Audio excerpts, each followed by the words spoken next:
खेड़तल क्षेत्र के कादर नंगला स्थित राजकीय उच्च प्राथमिक विद्यालय में टॉयलेट निर्माण का कार्य 4 फरवरी 2024 को ग्राम पंचायत स्तर पर कार्यकारी के माध्यम से शुरू किया गया था। लेकिन एक साल बीतने के बावजूद टॉयलेट अब तक अधूरा पड़ा हुआ है, जिससे छात्र छात्राओं और स्टाफ को भारी परेशानी हो रही है। विद्यालय के प्रधान अध्यापक सुमित यादव ने बताया कि निर्माण कार्य बेहद निम्न गुणवत्ता का है, लेकिन टॉयलेट सीट सही तरीके से नहीं लगाई गई। पाइपिंग और फिटिंग का कार्य अधूरा है। सबसे गंभीर समस्या प्राइवेसी की है, जहां बॉयज और गर्ल्स टॉयलेट के बीच दीवार तक नहीं लगाई गई, जो घोर लापरवाही को दर्शाता है। इस स्थिति के कारण बच्चे अपने आप को असहज महसूस कर रहे हैं और इनकी सुरक्षा को लेकर भी सवाल उठाए जा रहे हैं। विद्यालय ने प्रशासन को कई बार संबंधित अधिकारियों को लिखित शिकायतें दी हैं, लेकिन अब तक कोई समाधान नहीं हुआ है।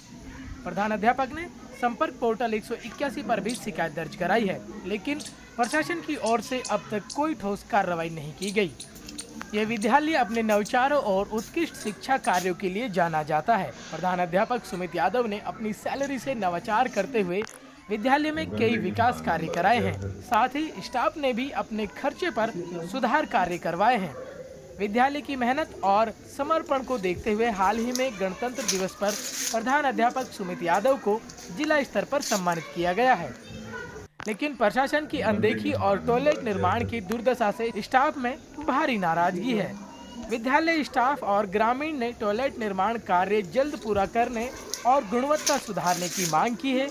यदि जल्द समाधान जनवरी नहीं निकाला तो विद्यालय 2024 प्रशासन में उच्च इस बार अधिकारियों तक टॉयलेट इस का मामले को निर्माण का ले कार्य जाने शुरू को हुआ मजबूर था, होगा। जो पीडब्ल्यूडी और पंचायत के सौजन्य से बना था। और आज 2025 आ गई, साल भर हो गया, टॉयलेट का काम पूर्ण नहीं हुआ है। और इसमें सबसे बड़ी समस्या ये है कि टॉयलेट में एक प्राइवेसी सबसे इम्पोर्टेंट चीज़ होती है, लेकिन यहाँ प्राइवेसी का कोई मतलब नहीं है। दोनों सीट लगा दी ठेकेदार ने। ठेकेदार से भी कई बार अनुरोध किया है, उच्च अधिकारियों को भी लिखित सूचना दी है कि गर्ल्स और बॉयज दोनों ही टॉयलेट्स में बीच में पार्टीशन नहीं है, और साथ में सिर्फ नॉर्मली फर्श के ऊपर सीट लगा दी।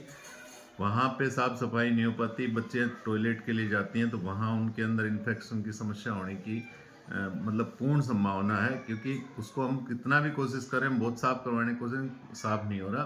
टॉयलेट पूरे फर्श पे फैला रहता है। ठेकेदार से, सरपंच से कई बार हमने अनुरोध किया है कि जो काम अधूरा पड़ा है, ना ही उसकी पाइपिंग करवाई है, तो सारा टॉयलेट फर्श में फैला रहता है। तो हमने अपने विद्यालय का विकास सारा किया है, इसके लिए अच्छा खासा बजट आया है, लेकिन उसके बावजूद भी इतना घटिया स्तर का निर्माण कार्य करवाया। साथ में इसकी जो कुएं हैं वो भी नहीं प्रॉपर बनाई गई है, उसमें एज इट इज पानी जाता है। सिर्फ उन्होंने 2 फर्मे लगा के ऊपर पटाव रख करके उस पर किसी तरह का पक्का निर्माण नहीं करवाया। उसका 2-3 बार मैंने रिपेयर करवा ली है।